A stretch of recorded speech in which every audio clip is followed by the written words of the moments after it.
From the Scripps Studios, this is 10 News. And we begin with new details involving the deadly double shooting that we first brought you as breaking news last night at 11 o'clock. Good evening, I'm Rielle Creighton. We now know the young man who died is Angel Sanabria. 10 News reporter Hannah Mullins live in City Heights, where there are a lot of troubling questions tonight. There's a small memorial out here with some balloons and a few candles, but if you take a look at the back of this parking lot, there have been some people out there dropping off candles, sitting on the ground, talking to each other. It happened back there around 7 last night. Police say Angel and another man were in the alley when two strangers walked up, opened fire, and ran off. Now, according to initial reports, neighbors called 911 saying they heard a woman scream and then heard at least 6 gunshots. When police showed up, they didn't find a shooter or anyone who had been shot. They did spot a trail of blood leading into the complex and 2 different types of shell casings.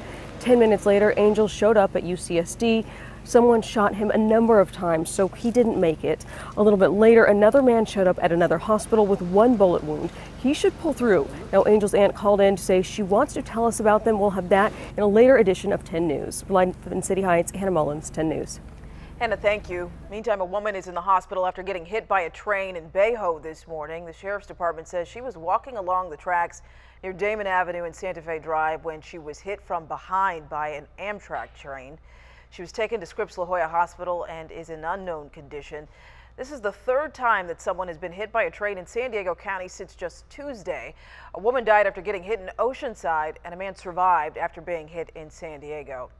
We head now to a developing story, frustrating San Diegans, saying nothing is being done after millions of gallons of raw sewage spilled from Mexico into the Tijuana River.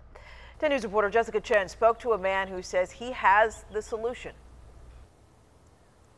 Well, it was just a few weeks ago. Residents here say the smell made them feel sick. Well, this man says he has a product that has cleaned up areas like La Jolla Cove and Pismo Beach, and he thinks his product can help clean up this Tijuana River Valley area because since millions of gallons of raw sewage were spilled here, he says not much has been done to clean it up. I'm not trying to sell my product, I'm trying to solve a problem. And whether it's my product or somebody else's, the fact is nobody's done anything. Lance Rogers says it's frustrating. If this is an oil spill, everybody in the world will be yelling about how can you leave that here? There's animals dying. Well, this is no different. Especially since he feels his company, ARC Environmental Solutions, has the product to clean all the raw sewage that spilled into the Tijuana River in February. His company has cleaned other areas in the past. That's basically what it does. It clarifies the water. It digests the organics that the other bacteria need to live. But this product would cost more than $1 million. Every dollar cleans 230 gallons. Early reports estimate 230 million gallons of sewage flowed towards the U.S. border. But in an interview with 10 News, the man in charge of Tijuana's crumbling sewage system said it was only about 9 million. This is an epic disaster in our own backyard, and nobody's reacting. Lance says it's hard to get a hold of the agency who will fork over the money to clean up the area. Nobody from any office, government or state, has really stepped up and said, hey, I'm the point on this. As a local resident, he says he's pushing for someone to step up. I'm a father. You know, I don't want this in my backyard. I don't want red postings in front of my house that we can't swim in the ocean. This is dangerous, period. You can't have untreated sewage going out to the water and then have a national estuary where nothing is being done. Last month, the International Boundary and Water Commission said there will be a joint investigation looking into this spillage. We reached out to the agency today for a comment, but they have not gone back to us yet. In Imperial Beach, Jessica Chen, 10 News. Okay, Jessica, thank you. Meantime, happening now, a gray whale caught in a crab trap off of the Southern California coast. The Orange County Register reporting the whale was first spotted yesterday near Dana Point. A whale watching boat captain says the whale had a metal frame with lines attached around its head. The National Marine Fisheries Service is asking boaters to be on the lookout. Just last month, a new report found a record 71 whales got caught in crabbing gear off the West Coast last year.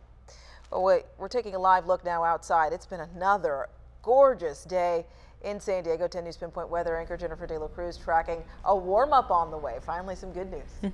Yeah, well, if you liked what the weather was like today, you're in luck because we have a whole lot more sunshine and dry conditions moving through for the next couple of days. Taking a live look outside in Pacific Beach. A lot of people out there enjoying it, as they should be, to wrap up their weekend as the sun goes down. Really nice day.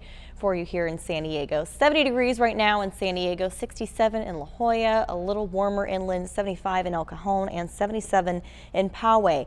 Our 24-hour temperature change, we're right on track with where we were yesterday in downtown, but El Cajon 4 degrees warmer, Kearny Mesa 2 degrees warmer, and 4 degrees warmer in Poway. Tonight we'll be dropping down to 53 degrees on the coast. We're going to start to see some patchy fog moving in after 11 o'clock. That's for our coast and inland communities.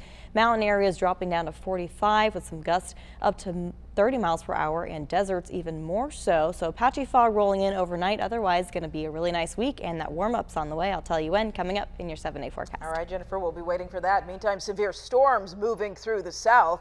In Austin, Texas, heavy rain and strong winds sent people running inside. And in Louisiana, mother and daughter are dead after storms flipped their mobile home.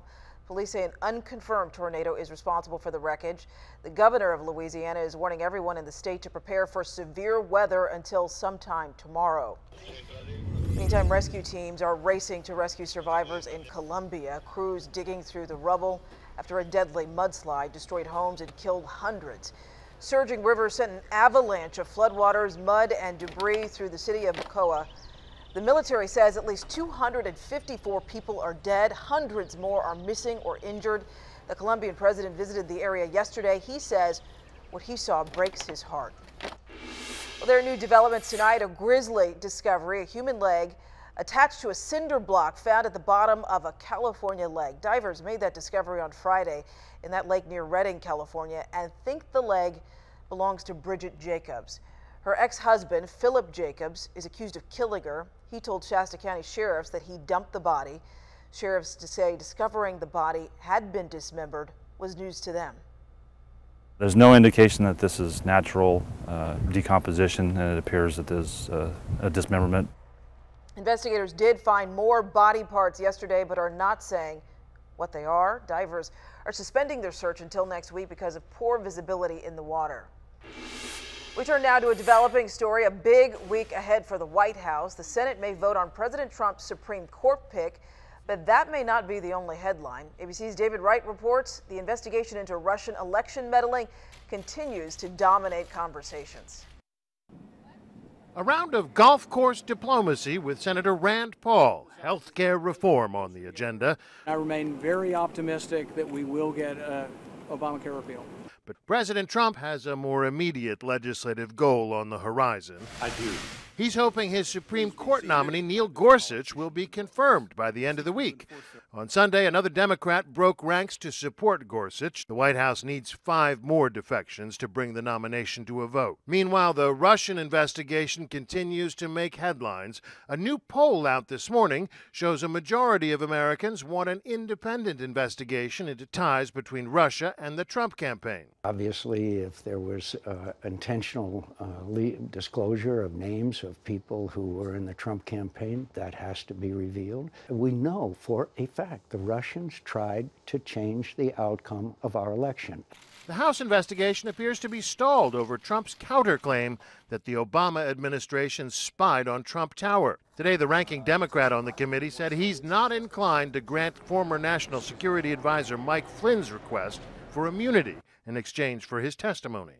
We also have to determine whether he really can add value to our investigation, whether we need him to learn information we can't learn from other sources. While Trump continues to denounce the Russia investigation as fake news, some of his cabinet members are taking a different view. Certainly, I think Russia was involved in the election. There's no question about that. The president has not once called me and said, don't beat up on Russia, has not once called me and told me what to say, has but not he once... isn't beating up on Russia. Should he be beating up on Russia? Again, I am. All of this on the eve of what may be the biggest test yet of Trump's diplomatic skills, a critical meeting with China's president at Mar-a-Lago. David Wright, ABC News, Washington. Meantime, Senate Republicans are still trying to shore up support to confirm Judge Neil Gorsuch. Democrats could filibuster the vote in protest, which could push Republican leaders to change the rules. A teenager is in custody tonight after police say that he was one of 6 people that live streamed a sexual assault on Facebook. Last month, a girl disappeared while walking home in Chicago. Police say that she knew her attackers and was lured to their home. It was there that police say the suspects assaulted her, live streaming it on Facebook. Her mom took that evidence to police. At some point, 40 people viewed that Facebook video. Police say not one of them called 911. Didn't really want to look at it that much. Her face, she was so scared. Just disgusts me that people would look at those videos and not pick up the phone and dial 911.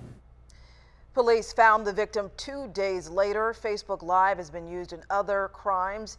A group of teenagers were arrested in Chicago after police say they kidnapped a mentally disabled man, then broadcast themselves attacking him. Well, families are demanding answers after high levels of carbon monoxide killed a little boy. It happened at a hotel in Michigan.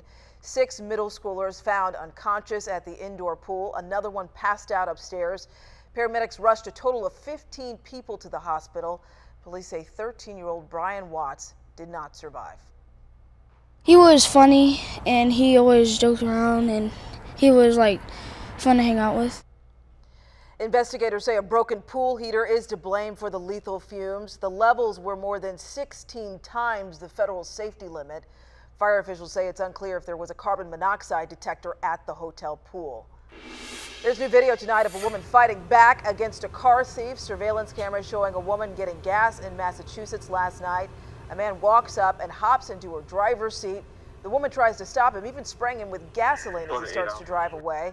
She holds on for a few feet before falling off. Police found her car later that night, but that thief is still on the run. New video, frightening moments for a school bus driver and her students. The quick-thinking firefighters say saved their lives. And a close call for 2 families when a crane comes crashing into their homes. The crew's mistake. One homeowner is blaming for destroying her house. More warm weather is on the way. We'll be back in the 80s for parts of San Diego County pretty soon. I'll tell you when coming up in your 7-day forecast.